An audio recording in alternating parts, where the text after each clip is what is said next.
go. Unfreaking believable. Unbelievable. I gotta be honest with you, that game drove me nuts. I cannot believe the Buccaneers lost that game. Wow. I don't even know what to say. Tough one. Man, that was an absolute laser from Cooch, wasn't it? What a crazy game. The Bulls are bowl-bound for the third season in a row. An incredible performance. Hey, listen, we know the competition. They did what they had to do. No more silver linings. No more moral victories. It was put up or shut up time. And boy, did they rise to the occasion.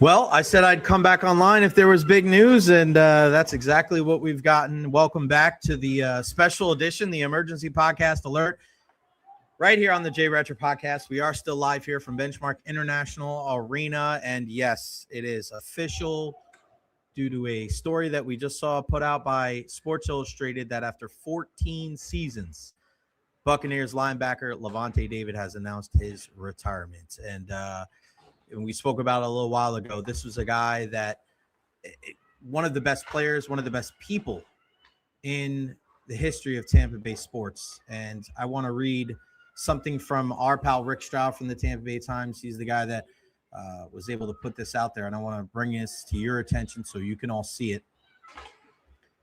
This is from Rick here. Take this off of there.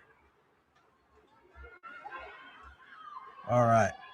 Lavonte David announces his retirement in a Sports Illustrated story, and according to Lavonte David, it is time. I've been playing football since I was 6 years old, 30 years straight of football. I never missed a year, a lot of time, man. When it's time, when you know, you know. I always wanted to be a guy who wanted to retire on my own terms. Right now is the perfect opportunity for that. I give glory to God for me to be able to play football for this long. For me, man, 14 years in the NFL is enough. I'm comfortable with my decision. I'm satisfied with my career. When I first got into the league, I never, ever in a million years expected to play 14 years at a high level for the same organization. And it's something that doesn't come around often. I think it's time that I hang it up and let the next generation of players come in and take over the game. So there you have it. Lavonte David, longtime linebacker for your Tampa Bay Buccaneers, has announced his retirement after 14 seasons. And you can see it at the bottom, the Emergency Podcast Alert. An incredible career for him. Over 1,700 tackles, 42.5 sacks, 32 forced fumbles, 21 fumble recoveries, 72 passes deflected. He had 14 picks and 3 touchdowns. This is a guy that he's just absolutely incredible. And from what the Tampa Bay Buccaneers, and there's so many nice things that are being put out right now, and I want to play them, or I want to read them for all you guys here. The first is from the Glazer family. Share this tab instead. This one's off. This is from the Glazers. For the past 14 seasons, Lavonte David has personified what it means to be a Tampa Bay Buccaneer. He was a selfless leader both on and off the field, playing with passion and a genuine love for the game. He leaves a legacy as a Super Bowl champion and one of the greatest players in franchise history, setting a standard that will continue to impact our organization for years to come. Today, we celebrate Lavonte's legendary career as one of the most accomplished players of his era and thank him for the many memorable moments he provided our fans. Beyond the statistics and accolades, he will be remembered throughout Tampa Bay for his humble demeanor and strong commitment to our community. We wish him well on his journey after football and look forward to honoring his Hall of Fame-worthy achievements in the near future. That is from the Glazer family. From Tampa Bay Buccaneers general manager, Jason Light.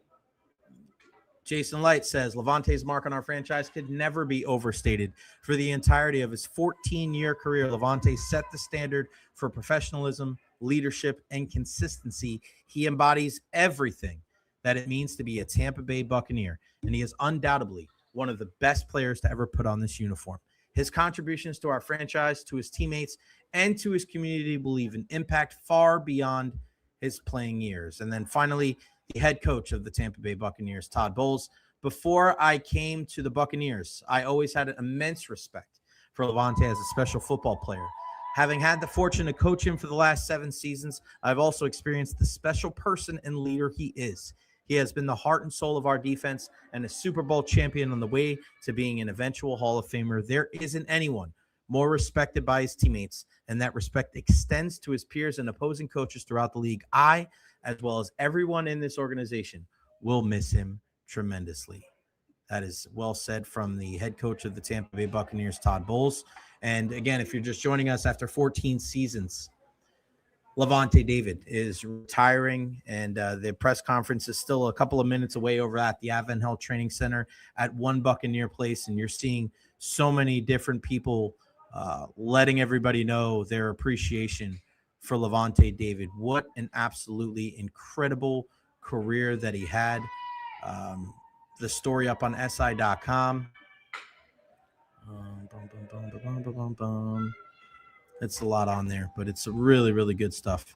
Gerald McCoy, it's very rare, and that's why he's a rare player. That's why he played as long as he did. That's why he's Lavonte freaking David, as I call him. It didn't matter which coach, which defense, which teammates he was able to adapt. He's that intelligent. He's that special. Todd Bowles also said in the article, he was so smart as a player and so heady and understood the game so well. By the time I got him, he could finish my sentences. It's so easy to talk football with him. He knew everything at all times. I put a lot on his plate, having him talking to the defensive backs or the defensive line or the outside linebackers. He really was a coach on the field. It's just, it's one of those things when you're looking at Lavonte David's career. That's the kind of career that you want to have. You want to be able to have a career where when it's all said and done, there are so many different people that can just say so many incredible things about you. And he's so revered, not just because of the player he is, but just the kind of the person that he is. Absolutely insane and incredible. And he'll be missed. He'll be missed, no doubt about it. I mean, you look at all the different things that he's been able to do. And I want to bring up some of this stuff on the Buccaneers communications page. They have so many statistics for him, and deservedly so. But I wanted to share this one with you guys because it is just remarkable. Check this one out. Lavonte David, 12-time team captain. 12-time team captain. First-time all-team All-Pro, 2-time second-team All-Pro, a Pro Bowler, a Super Bowl champion. And you look at career totals in 14 seasons where he stacks up when it comes to tackles, tied with the great Derek Brooks, ahead of guys like Junior Seau, Carlos Dansby, Brian Urlacher, Luke Kuechly, and Patrick Willis. And you think about notable linebackers, the guys that he's behind when it comes to total tackles. It's only Bobby Wagner, Zach Thomas, and Ray Lewis. He's got more sacks than everybody on that list outside of Junior Seau and Carlos Dansby. You look at where he's at with the interceptions with 14, the most forced fumbles out of anybody on that list.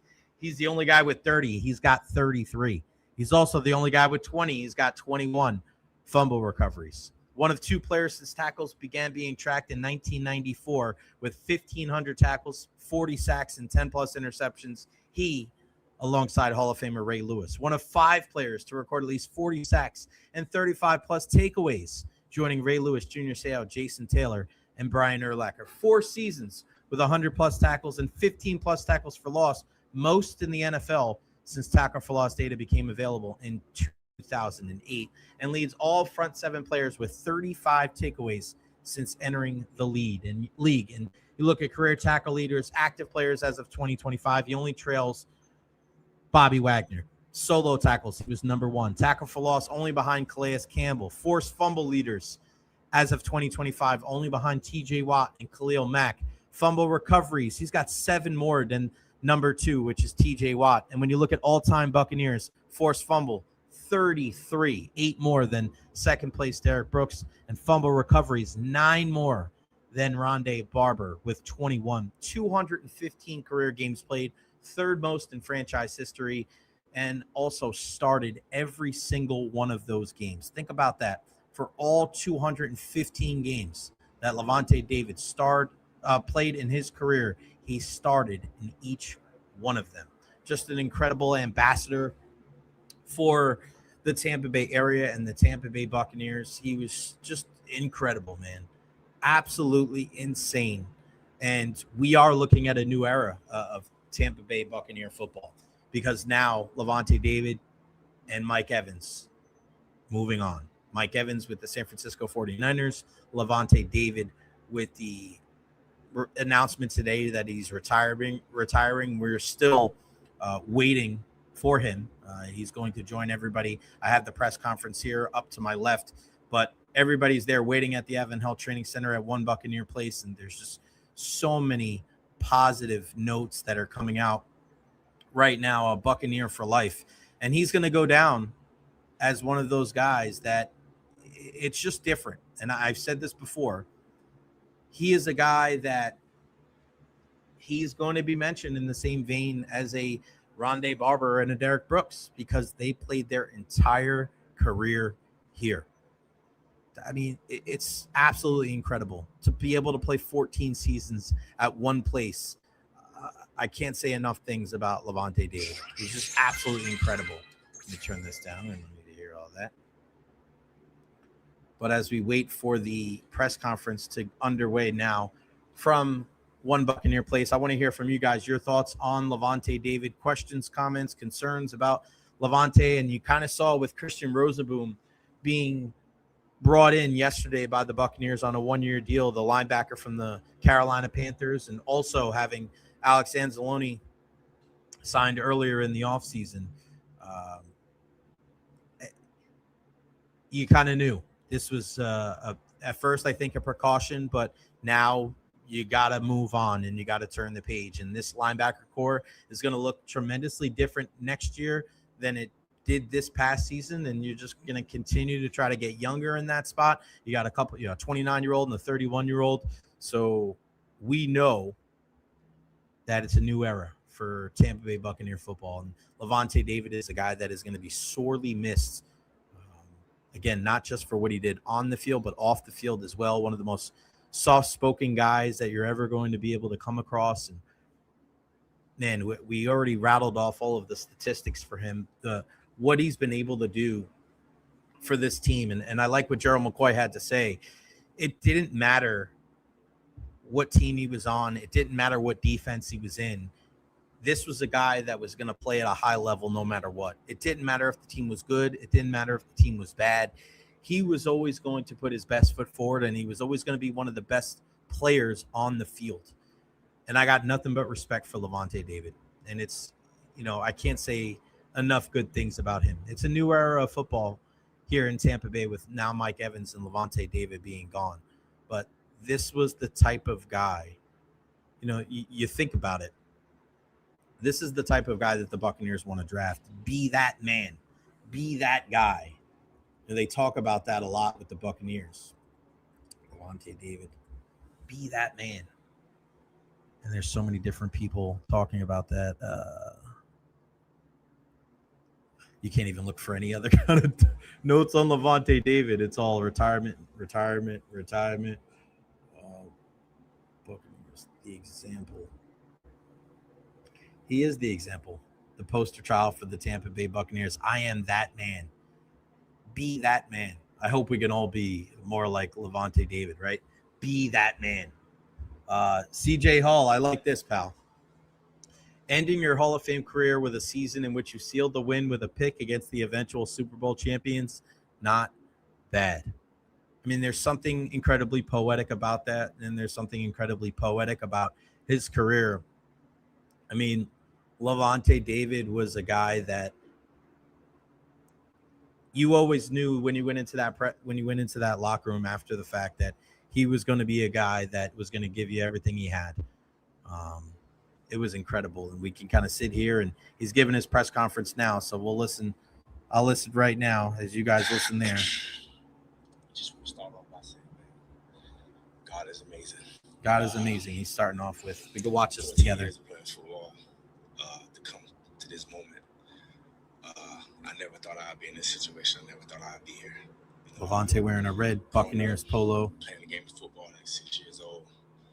I always did it for the fun of it. did it for the love of it. Never cared about what came with it, just because, it was built in me a different way. Just the way it brings joy to people's lives, the way I can impact people's lives, and my 14-year career was a journey. It was 14 a long road years, to get here. man. Unbelievable. Starting at Liberty City Optimist, going to Miami Northwestern, and then going to junior college is when I didn't think I would get here, just because everything that I went through there, it was a tough journey. But there, I learned, what it takes, to become, accountable. And I learned, that, a lot of people depend on you. And, going to the University of Nebraska, I kept that chip, kept that same mindset. And throughout every year that I've been here, I had that same mentality, just have that chip on the shoulder. Yep. And every time I step on the field, I want to prove myself right and all my doubters wrong. And a lot of people in this building, a lot of people, guys who I see, my family, help me continue that dream, to help me continue that process. And, I want to thank everybody, throughout, my journey, throughout my career for, pushing me and helping me, be the greatest I can be.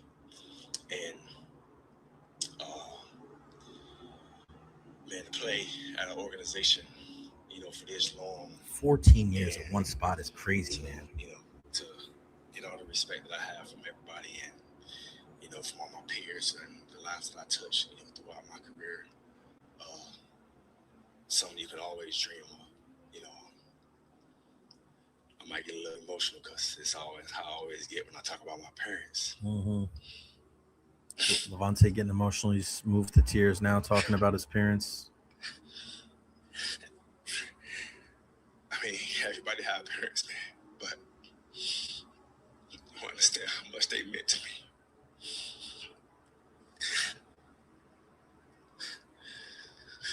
Outpouring of emotion from Lavonte David talking about his parents right now. Growing up where I grew up, it ain't easy.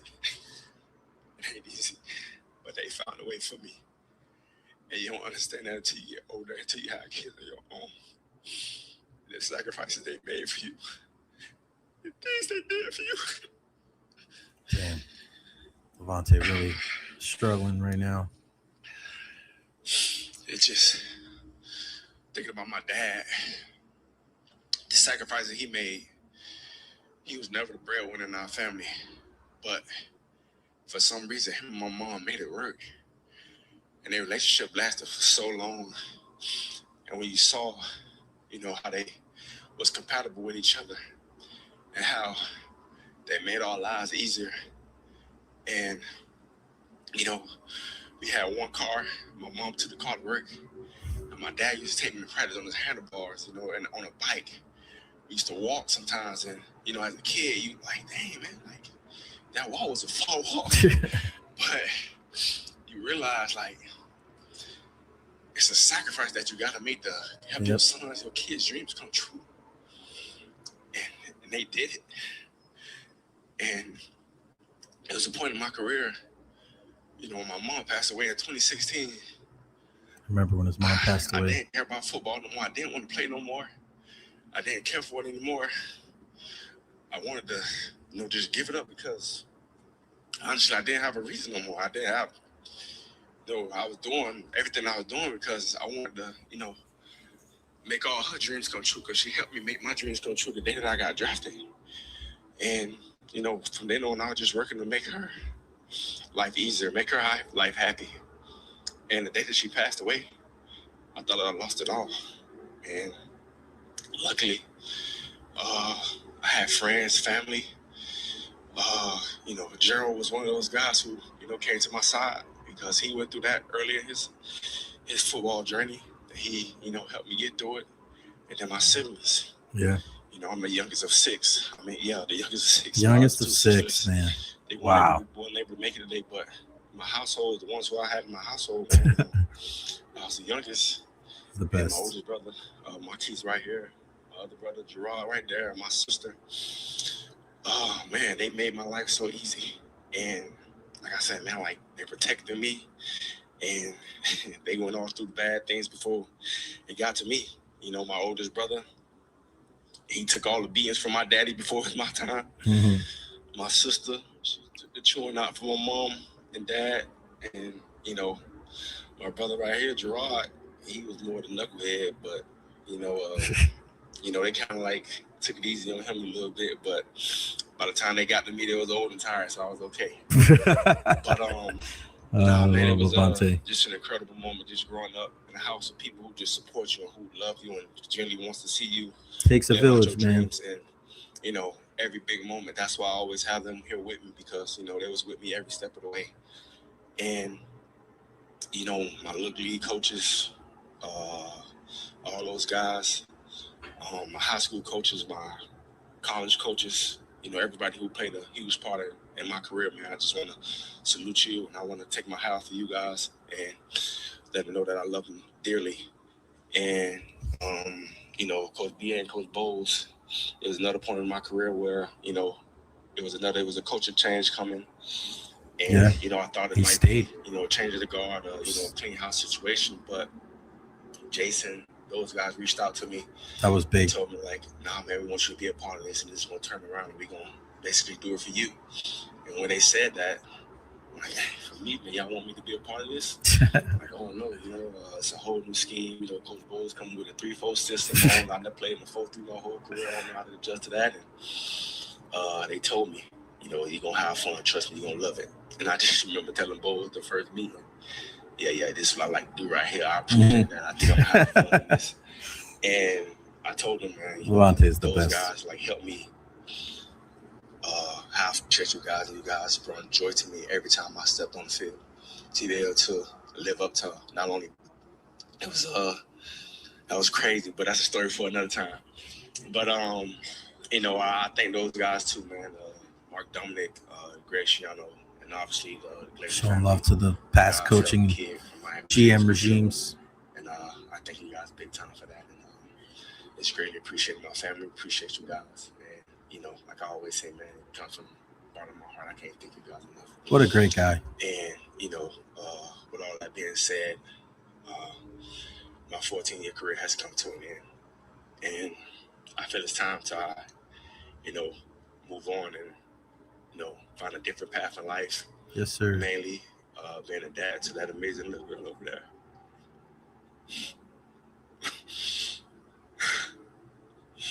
Changed my life so much. You know, people always talk about, like, man, you need to have a daughter. You need to have a daughter. You never understand. I'm like, why you want me to have a daughter so bad? And I'm like, everybody, you should have a daughter. You should have a daughter. You want to have a son. Like, I want a son so he could play football. You know, follow my footsteps and do, you know, so I can help him become a man. But I knew having a girl helped me become a man. Helped me understand what's important in life. And she definitely does that daily. And I'm thankful. I'm sure she don't understand right now, but when she look back, she'll see, you know, it's just an incredible journey. It's an incredible time in my life to be able to just be able to raise her to be an incredible young woman, a girl dad, and be the best person in the world, and be kind, be generous, be loving, and be caring to people you come across. And I see it in her already, and I just hope that, you know, I continue to do that. And always, man, thank you guys so much. Love the crew forever. Fans, you guys are amazing. You guys are incredible. You guys always was my motivation. Wake me up in the morning to keep me going, to be able to, you know, play the game at a high level, you know, for this long. You guys was a part of that.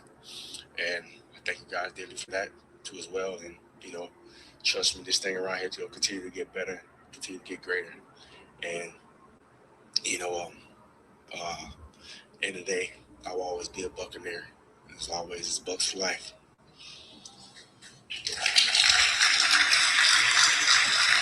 Lavonte saying he'll always be a Buccaneer. He'll be a Buccaneer for life. That is for sure.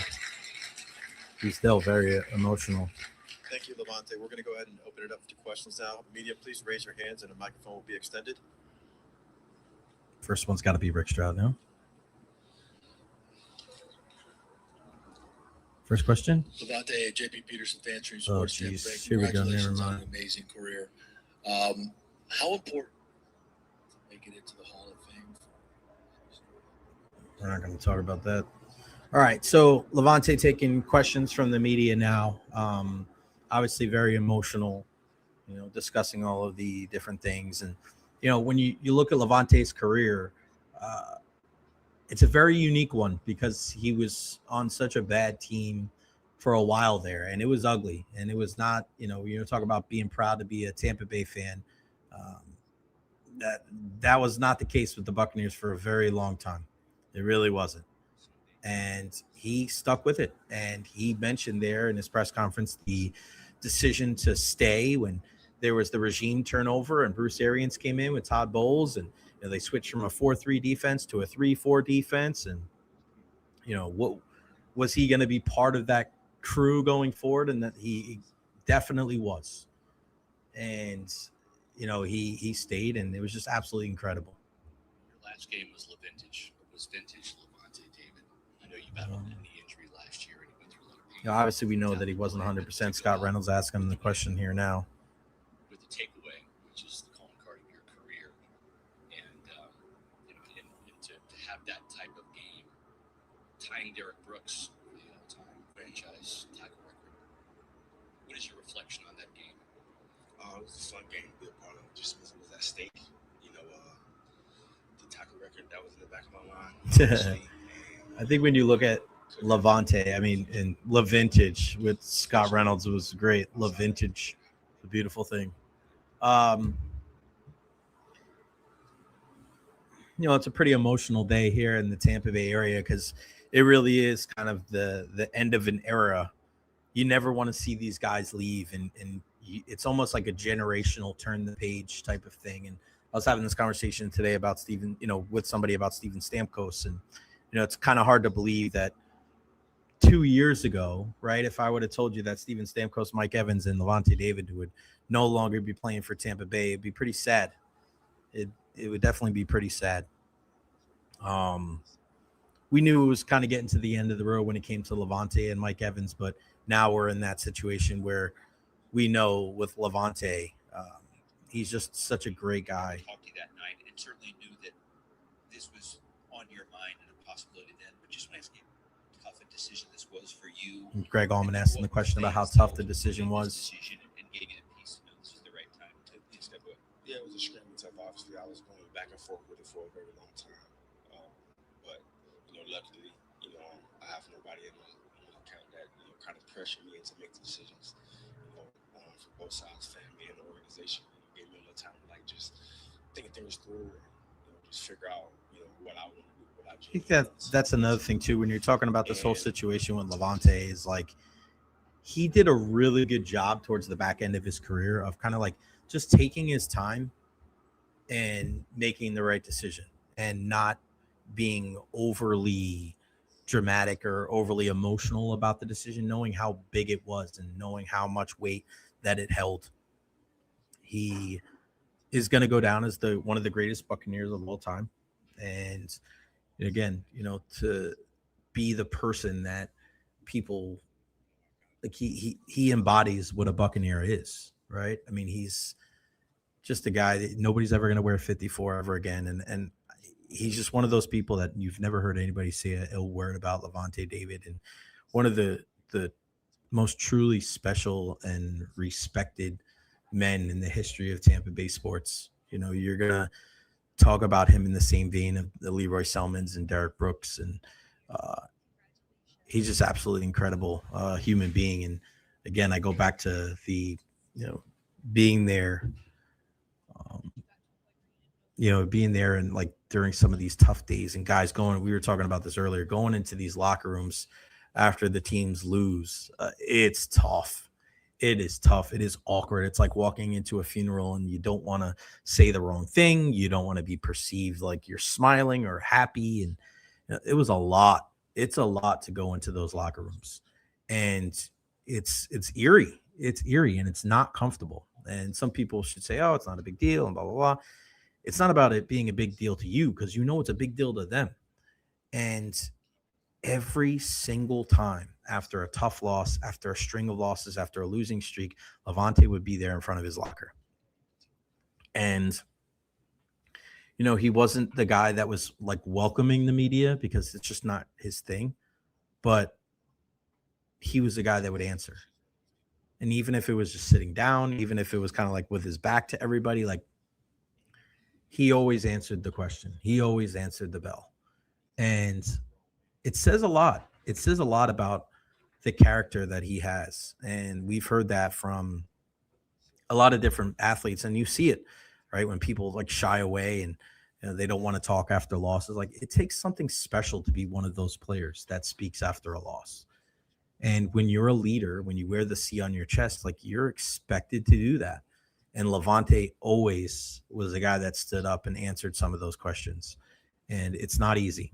And it's a lot easier to talk to him after a Super Bowl victory and after a win and, making these playoffs these last couple of years. But anybody can do that. It takes a real special human being and a special kind of character to be able to stand up there and answer when things go wrong. And, he never said anything that threw his team or his family under the bus. And, Lavonte needs to be revered when it comes to, his decision to stay and how he has been a guy that just went about it the right way. And let's not forget, part of the reason why, don't think that he didn't have something to do with it. And I know a lot of it had to do with Godwin and Evans and Bruce Arians, but having a leader on the defensive side of the football like Lavonte it certainly didn't hurt the case for Tom Brady to come here to the Tampa Bay area. When this team has struggled the last couple of years, and you saw it in the middle of the year where, they would go on a little bit of a losing streak. And one thing that I would say throughout this entire process was nobody jumped ship. Nobody was, calling for Todd Bowles' job. There was no fractures inside of the locker room. And a big reason why was because of guys like Lavonte David. Because he understood that it was on the players. The onus was on them to get it right. And the coaches did what they had to do to put them in a position to succeed. And, he was able to understand the winning recipe because he's seen it before. And I know our guy Ian Beckles talked about this a little bit on Monday on the show, saying, hey, man, there's not many guys in that locker room that knows what it looks like anymore. Now you have it where Lavonte David's moving on. It's going to be tough. You're looking to Antoine Winfield Jr. and you're looking at a lot of these other guys to be able to step up and to kind of carry that mantle and understand the championship level it takes, because Lavonte and Mike are gone. And we're seeing a lot of former Buccaneers and current Buccaneers there at the retirement announcement, including Jimmy Giles, Gerald McCoy, Donovan Smith, Cam Brake, Keith Tandy, Antoine Winfield Jr., Tyke Smith, Luke Gedeke, Anthony Nelson, amongst the many that are there. When you have a guy like Lavonte David calling it quits, going through those tough seasons, you want to be able to get there and support him. I've said this for a long time, like the true strength of a man is not measured, or not even just a man, but everybody. True strength of a person is not measured at their strongest. It's at their weakest. And for a guy like Lavonte David to be able to persevere through those tough times and to not quit, to not give up, and to still put his best foot forward, like he was unflappable. I mean, he was alive, in this Buccaneer era, during some of the greatest years and some of the worst years, right? He really saw it all. Like he really saw both ends of the spectrum, and as good as maybe a guy like Derek Brooks was able to see it, and bad as I don't know if anybody saw it as bad as Lavonte, and then as great as it was for Lavonte, he probably saw the greatest spectrum when it came to Tampa Bay Buccaneer history. And I know what the history is, and you go back all the way to the beginning when they were winless for the first season and a half, but those guys never won the championship. So I think you look at what he's been able to do, and he's been able to see all these different eras in the Tampa Bay Buccaneer, in football. I can't say enough nice things about Lavonte David. So if you're just joining us, Lavonte David, after 14 seasons in the National Football League, all with the Tampa Bay Buccaneers, has announced his retirement, and just everybody, all of the outpouring of love and emotion, not just here in the Tampa Bay area, but in the kind of in the NFL world, for a guy that is just so widely respected. And I mentioned this earlier. I was hanging out with Ira Kaufman, Joe Bucks fan, a couple of months ago when the Panthers were in town, and Ira was going up to talk about something else. Maybe it was like something with the Hall of Fame or whatever. And the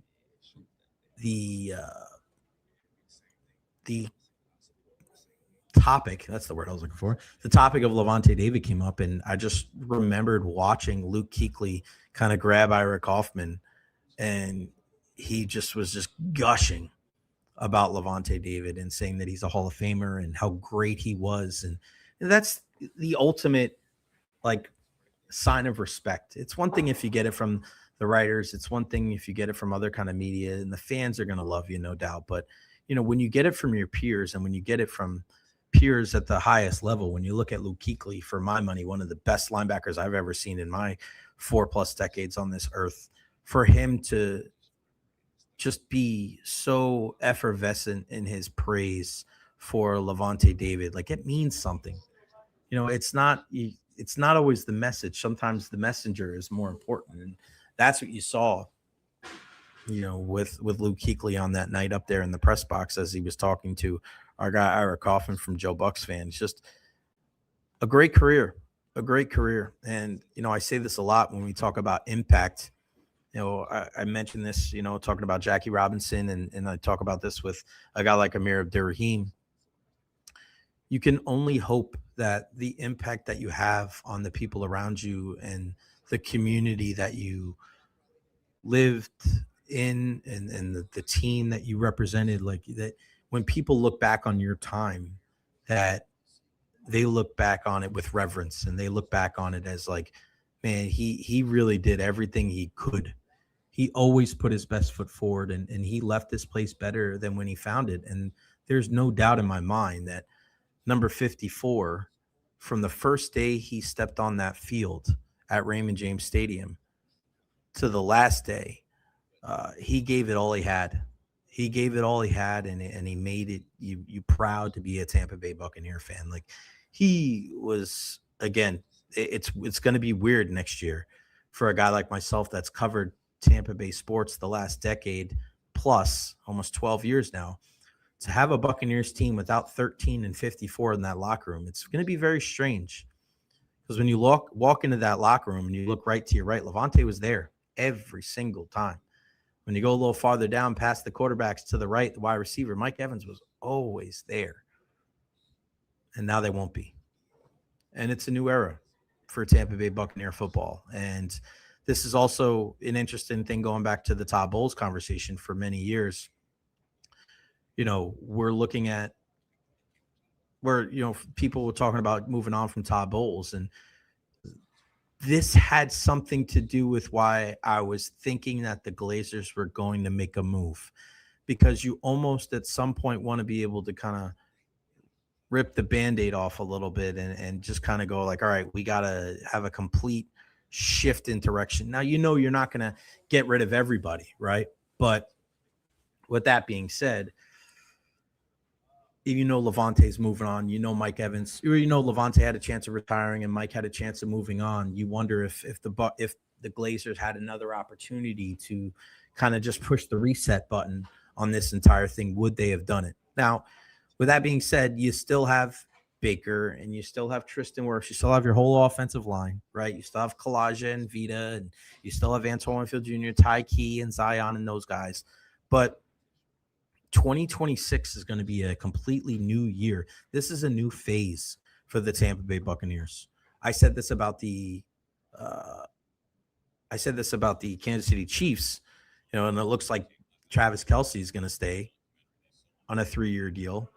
So he'll be here for a while. We'll see if he plays all 3 years. But with that being said, I said that there's these different kind of groups and there's different kind of phases of the Kansas City Chiefs and their dynasty, and how that first chapter was with Tyreek and Travis and that group, and the second era is the one right now with, right, it's just kind of Travis and looking at Chris Jones and Patrick Mahomes and kind of looking at what the next chapter was going to be. And that I guess we're still in chapter 2. They're not in chapter 3 quite yet.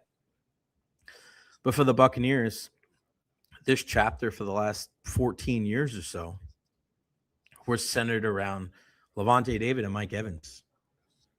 And now it is a new era of Buccaneer football. Gone is Gerald McCoy. Gone is Jameis Winston. Gone is Tom Brady. Gone is Leonard Fournette and Gronk and Antonio Brown and Mike Evans.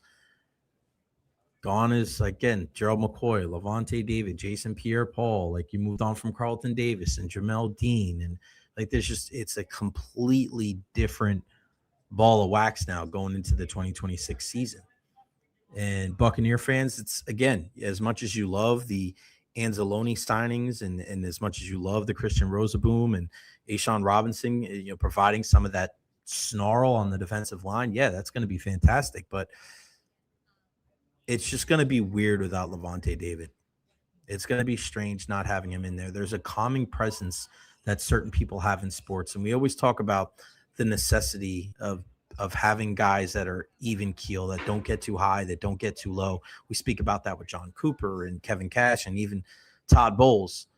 You can't ride the wave. You can't do it. You got to stay even keel, because the roller coaster of emotions, it'll eat you alive. And I think part of the reason why this team was able to stay even keel throughout some of these losing streaks these last couple of years, because a guy in that locker room had the temperament of a Lavonte David. He was just a guy that knew that it was a long season. He knew what division they were in. And there was an opportunity for them to be successful and be one of the last team standings. And as long as you get into the tournament, you have a chance. And, you have Antoine Winfield Jr. and you have Tristan Wirfs, and I think those guys are built kind of in that same vein. But to have a guy like Lavonte David, I mean, to think about all the football that he's seen, all the good football, all the bad football, for him to be able to take it all in. And now on a day like today where he's getting his flowers, and no doubt in my mind, he's going to be a member of the Buccaneers Ring of Honor. There's no doubt there. And you wonder his candidacy for the Hall of Fame. I mentioned it before. If you guys,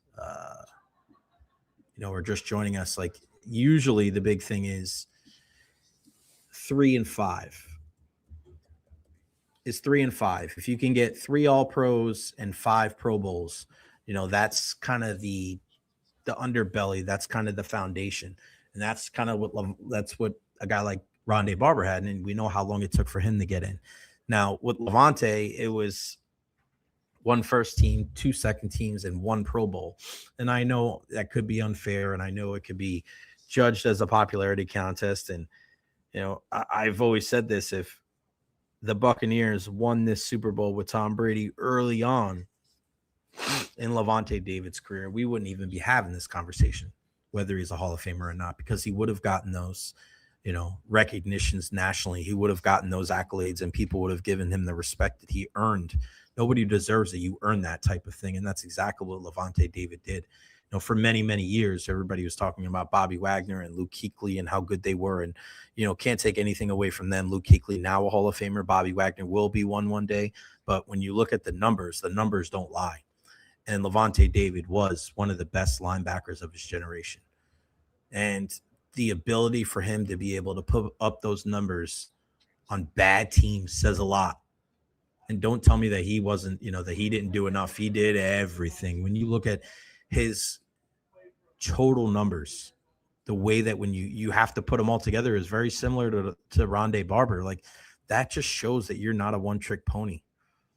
It just shows that you did whatever it took, and it didn't matter what defense you were in. It didn't matter if your team was good. Like, Lavonte David brought his hard hat and his lunchbox to the field every single day and gave his best effort. And kudos to the Buccaneers. They really did a good job of managing him over the last couple of years, and not to put too much on his plate and made sure that he was a guy that, he was good for Sunday.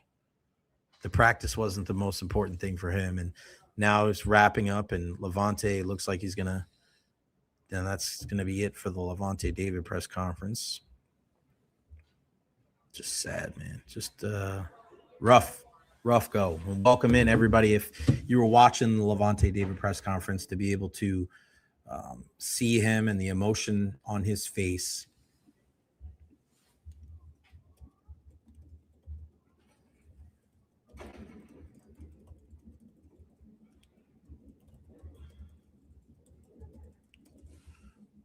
Make sure to tweet it out for everybody I can get here.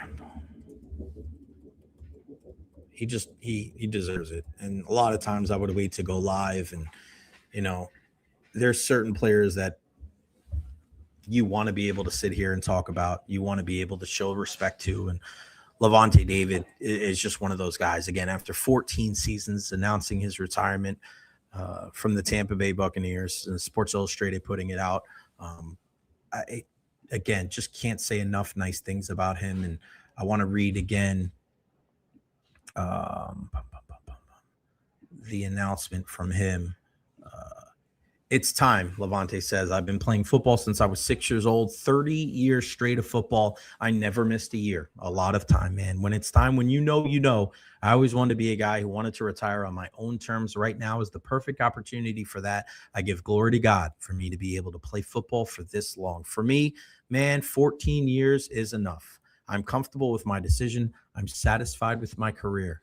When I first got into the league, I never, ever in a million years expected to play 14 years at a high level for the same organization. And it's something that doesn't come around often. I think it's time that I hang it up and let the next generation of players come in and take over the game. 14 years for one team. And you think about the world that we live in right now, and especially in the NFL, where the NFL stands for not for long. And for him to be able to stay here, it's absolutely incredible. And he mentioned how he thought he was a little worried there. He was a little, I don't know if this is going to work out, making that big change from, the defense that they were playing with a 4-3 and then going to a 3-4 with Todd Bowles, and how much it meant to him that Jason Light reached out and said, like, hey, man, like, no, you're going to be a part of this. You're going to be a part of this. And I know that meant a lot to him. And when you listen to what Jason Light had to say, that's the thing with him. Like, he is a guy that really, he cares about these guys, and he puts a lot of emotion into it. And this is what Jason Light had to say. Lavonte's mark on our franchise could never be overstated. For the entirety of his 14-year career, Lavonte set the standard for professionalism, leadership, and consistency. He embodies everything that it means to be a Tampa Bay Buccaneer, and he is undoubtedly one of the best players to ever put on this uniform. His contributions to our franchise, to his teammates, and to this community will leave an impact far beyond his playing years. The Glazer family chimed in. For the past 14 seasons, Lavonte David has personified what it means to be a Tampa Bay Buccaneer. He was a selfless leader, both on and off the field, playing with passion and a genuine love for the game. He leaves a legacy as a Super Bowl champion and one of the greatest players in franchise history, setting a standard that will continue to impact our organization for years to come. Today, we celebrate Lavonte's legendary career as one of the most accomplished players of his era and thank him for the many memorable moments he provided our fans. Beyond the statistics and accolades, he will be remembered throughout Tampa Bay for his humble demeanor and strong commitment to our community. We wish him well on his journey after football and look forward to honoring his Hall of Fame-worthy achievements in the near future. No doubt about it. And then finally, what we heard from head coach Todd Bowles. And coach saying, before I came to the Buccaneers, I always had immense respect for Lavonte as a special football player, having had the fortune to coach him for the last 7 seasons. I've also experienced the special person and leader he is. He has been the heart and soul of our defense, defense and a Super Bowl champion on the way to becoming or being an eventual Hall of Famer. There isn't anyone more respected by his teammates, and that respect extends to his peers and opposing coaches throughout the league. I, as well as everyone in this organization, will miss him tremendously. That's head coach Todd Bowles. And then you kind of look at just his career, guys. It's just incredible to be able to see this type of stuff. One of two players since tackles being tracked in 94 with 1,500 tackles, 40 sacks, and 10 interceptions, like Ray Lewis. One of five to record at least 40 sacks, 35 takeaways, with Ray Lewis, Junior Seau, Jason Taylor, and Brian Urlacher. 4 seasons with 100 tackles and 15 tackles for loss, most in the NFL since TFL data became available in 2008. Leads all front 7 players with 35 takeaways since entering the league, and you see it there at the top. 33 forced fumbles. My God. 21 fumble recoveries, over 40 sacks, over 1,700 tackles, 1,714 tackles to be exact, tied with the great Derek Brooks and trailing only Bobby Wagner, Zach Thomas, and Ray Lewis. Bobby Wagner will be a Hall of Famer one day. Zach Thomas is in. Ray Lewis, we know, is in as well.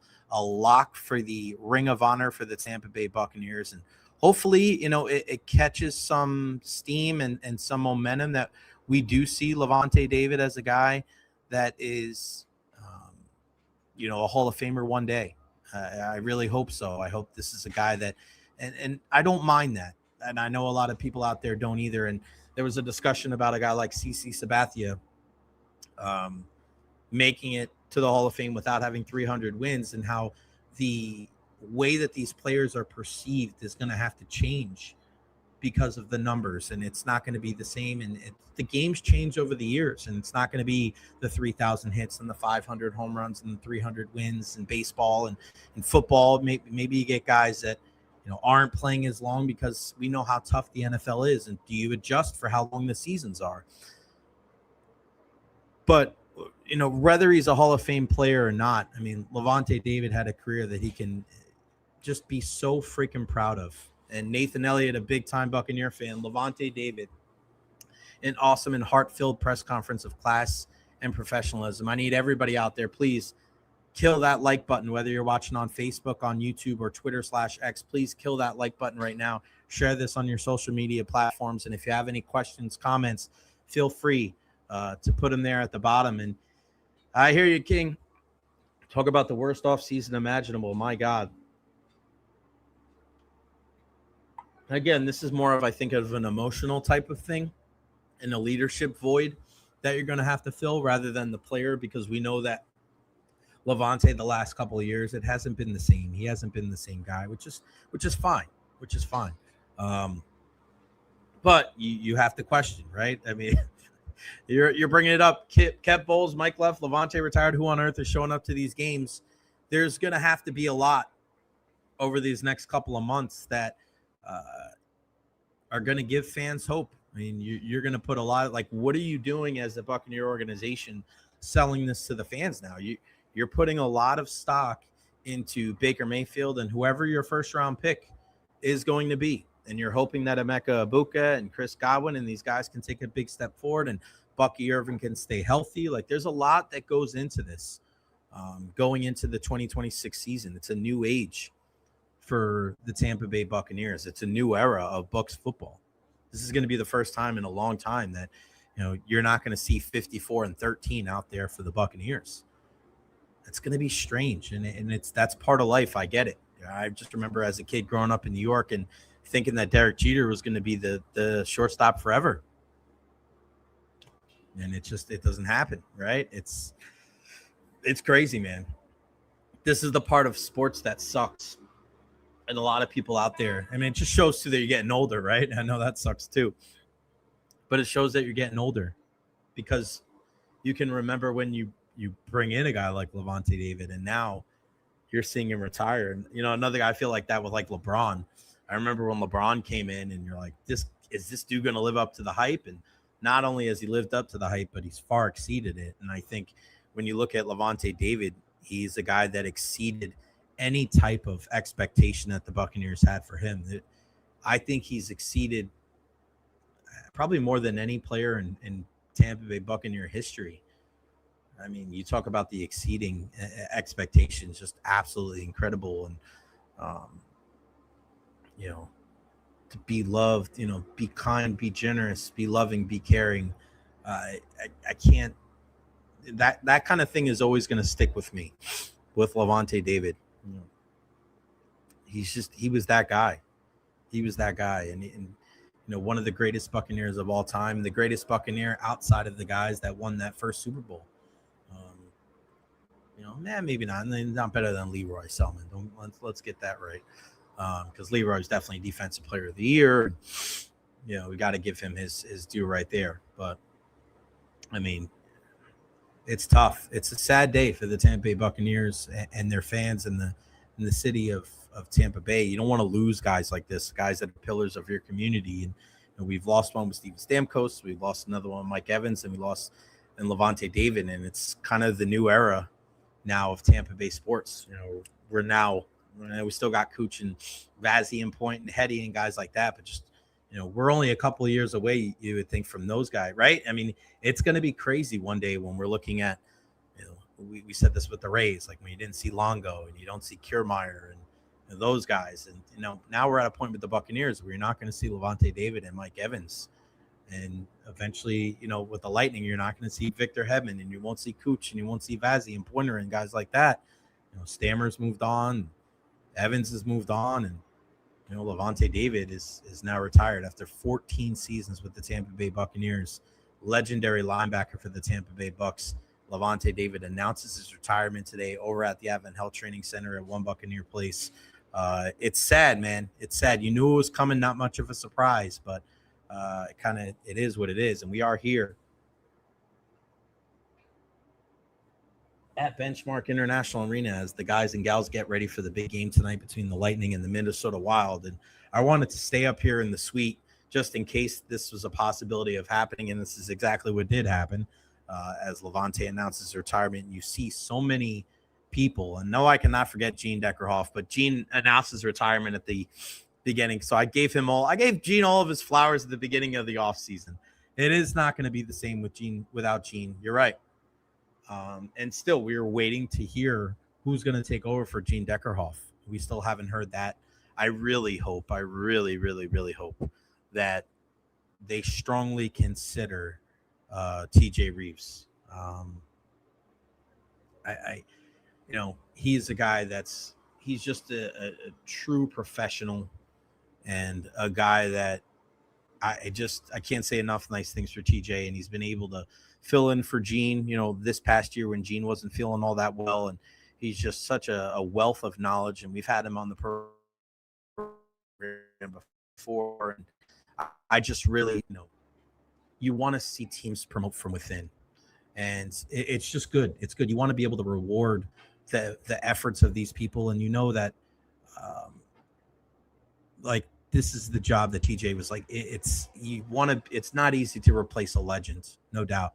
But if there was anybody that was kind of set up in the right spot to be able to understand what the Tampa Bay area is all about and to respect this franchise and respect a guy like Gene Deckerhoff, I think TJ Reeves is that guy. So if you ask me who I think should be the dude that replaces Gene Deckerhoff, my answer is TJ Reeves, 7 days a week and twice on Football Sunday. And you hear from Rolly here, TJ is awesome. Nathan, TJ has filled in for Gene. He can't replace him, but he is awesome. Yeah, he is. I mean, nobody can replace Gene Deckerhoff. There's only one Gene Deckerhoff. But I'm always a big fan of promoting from within, and I really hope that TJ gets that opportunity. I know Jason Floyd and Uni and Jeff Ryan and all those guys, they're going to really, vet out this entire process, and they're going to find the right guy that is going to fit that role and to kind of usher the Tampa Bay Buccaneers into a new era.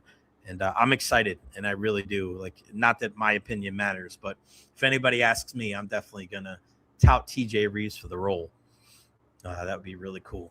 But going nice and slow over there. Nice and slow. It's a beautiful thing. All right, so we'll finish on this. When it comes to Lavonte David, and again, If you guys want to leave any questions or comments there at the bottom about Lavonte David and the Buccaneers or the Lightning, feel free to do that at the bottom of the screen. Lavonte David announces his retirement after 14 years with the Tampa Bay Buccaneers today at the Advent Health Training Center at One Buccaneer Place. The same amount of tackles as Derek Brooks is just incredible. It's just the perfect symmetry. It's so freaking poetic that 54 and 55 are going to go down in the record books together with the same amount of tackles. Like, you can't plan that. You can't plan that out to be that way. And it's just, that's how it worked out.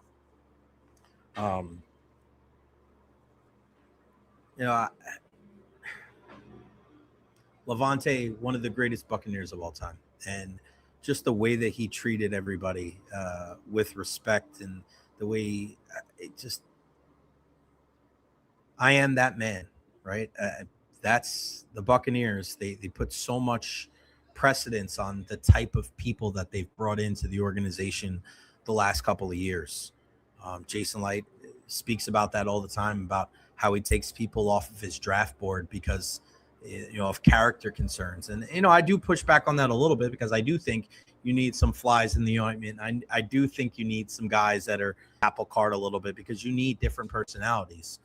But I do concur and agree that the majority of your players need to be like Lavonte David. They need to be guys that can represent your organization on the field and off the field. You don't have to worry about them getting into trouble or saying things the wrong way or bitching and moaning about contracts. And he's just been the consummate professional for the Tampa Bay Buccaneers and for our community these last couple of years. Greg brings up the point: huge leadership void without 13 and 54.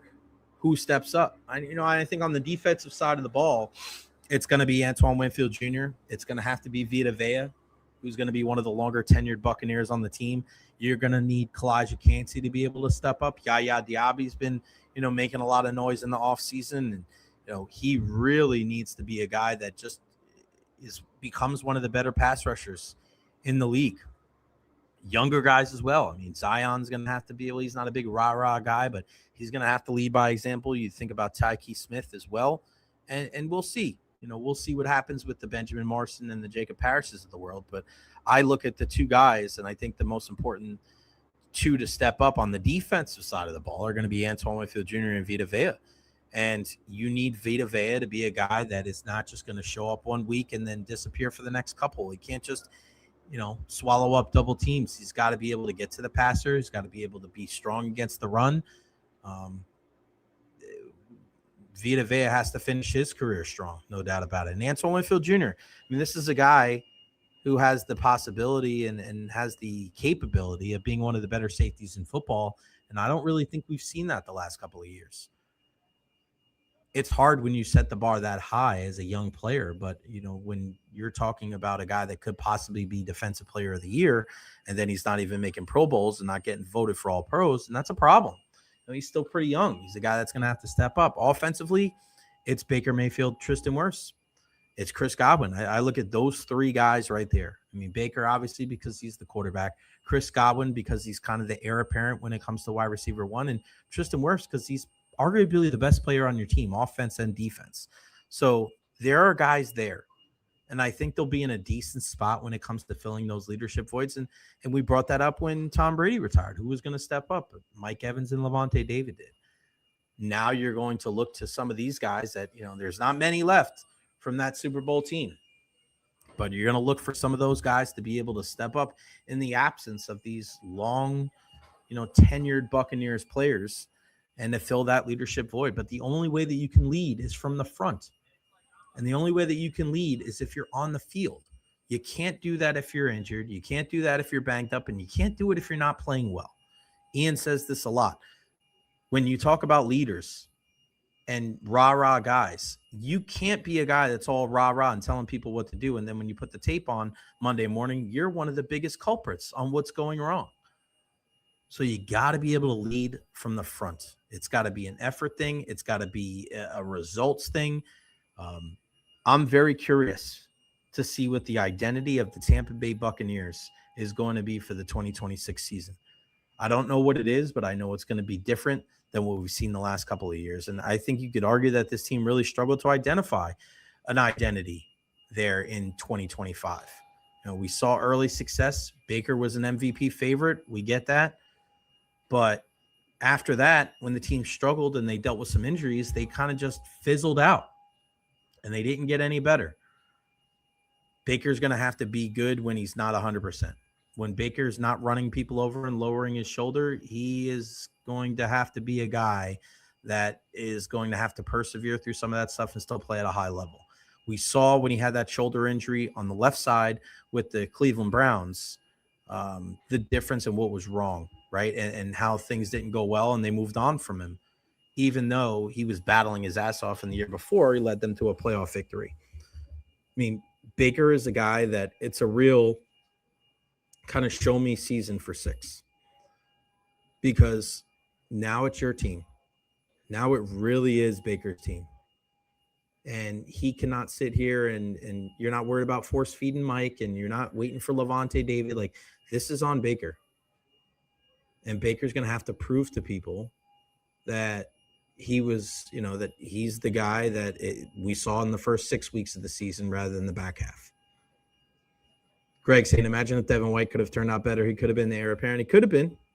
And Devin White was a nice guy, but he got too involved in the kind of the business of the game and the talking about being respected and wanted to get paid and all these different things. And, didn't show the effort, didn't really put the work in to get better. I mean, you can't hide things like that, especially at the linebacker position. You can't hesitate and you got to know where you're at. The spotlight is so bright on a guy in a spot like that. You can't hide. That's why when you fall off a cliff at the linebacker position, or even if you just lose a step, everybody sees it. And that's kind of the quiet part out loud when you're talking about Lavonte David, is he had such an incredible career. But the last couple of years, we know that he wasn't the same guy that we saw 5, 6, 7 years ago. Devin White really fell off a cliff. And I know he had a bunch of tackles this year for the Raiders, but if you look at how his game was graded, he was still one of the worst linebackers in all of football.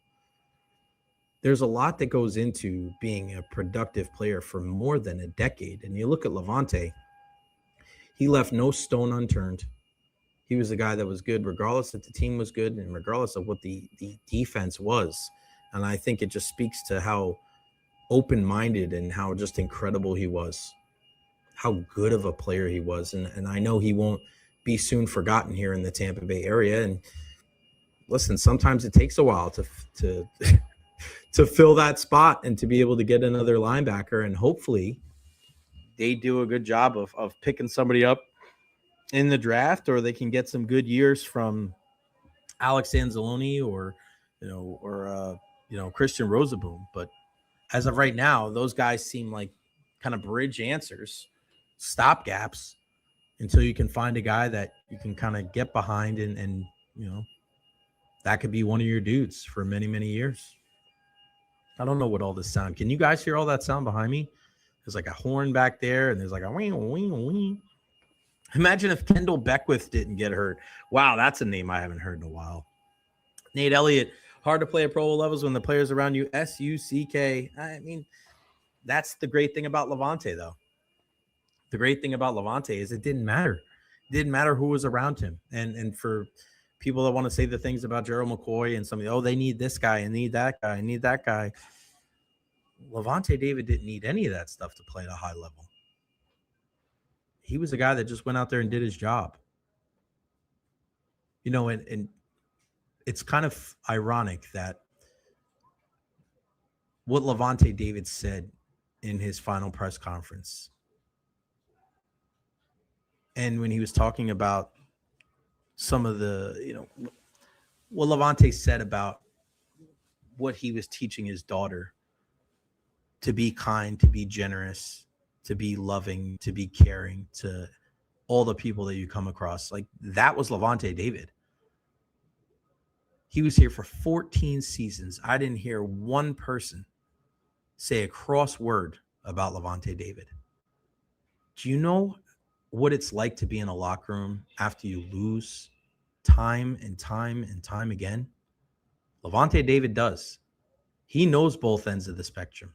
He knows what it's like to be on one of the worst teams in football and get the number 1 overall pick. And what did he do? He stood up there in front of his locker and still spoke to the media every single time. It's easy to be happy and to talk to the media after you win and you win a Super Bowl with Tom Brady. And remember how happy Tom Brady was when they won that embrace with Lavonte David, knowing how important it was for 5'4", who's been there through some of the worst times in the history of the Tampa Bay Buccaneers, to be able to reach the top of the mountain. Nobody deserved it more than Lavonte David. A true leader, a consummate professional on and off the field. I mean, think about it. This Tampa Bay Buccaneers team has that motto, I am that man. And they don't hide it. They want people like Lavonte David. What does that say about you as a person? Forget about it as a football player, but as a person, that your entire organization, before you even leave, before you even retire, that they want more guys like you. You want to talk about impact? Not only one of the best Buccaneers of all time, one of the most impactful Buccaneers of all time. It's a new era of Tampa Bay Buccaneers football with Mike Evans leaving for the 49ers and Lavonte David now retiring after 14 years. But my goodness, you want to talk about a guy leaving a place better than the way he found it? That's Lavonte David. And it's going to be weird going into that locker room and not seeing him right there. As soon as you walk into the locker room in the postgame, he's right there to the right. And that's it. We're not going to see him there anymore. But he's got nothing to be ashamed of. He's got nothing to hang his head about. One of the greatest Buccaneers of all time. When you look at the numbers, the compilation of the statistics, the comparisons to Ray Lewis, to have the same amount of tackles as the great Derek Brooks, 5'4" and 5'5", tied for the most tackles in Tampa Bay Buccaneers history. There's just something so poetic about that. The symmetry is just uncanny. Because when you think of Lavonte David, you don't just think about the player, you think about the person. And we've been very lucky here in the Tampa Bay area to be able to see Leroy Selman, Derek Brooks, and now Lavonte David. An incredible career. We salute you, Cap. Unbelievable. When you think about exceeding expectations from where he was drafted, I don't know if there's any Buccaneer ever in the history of that franchise that exceeded expectations more than Lavonte David. He made you proud to be a Bucs fan. He made you proud to be a Bucs fan. He made you proud to be a member of Team Tampa Bay. What a career. What a career. All right, guys, that's going to wrap it up for me today. I got to go down. I got to thaw out because I'm freezing my ass off. I appreciate everybody for tuning in to the Emergency Podcast. A shout out to Lavonte David, bro. Incredible career. Just a really, really good dude. And we'll see what the Buccaneers do it's a new era of Buccaneers football, that is for sure. Make sure you follow me on all social media platforms at JRetro, Facebook, YouTube, Twitter, Twitch, TikTok, Instagram. Like and subscribe on YouTube as well. I'll be here tonight at Benchmark International Arena for the game between the Tampa Bay Lightning and the Minnesota Wild. Stick around for Retro's Rapid Reaction as well. And back at the home studio tomorrow at noon, and then back in the arena here on Thursday. I love you all. Lavonte, congratulations, buddy. You're the best. We appreciate you and all that you did. See you guys tomorrow at noon on the JRetro Podcast. I'm going.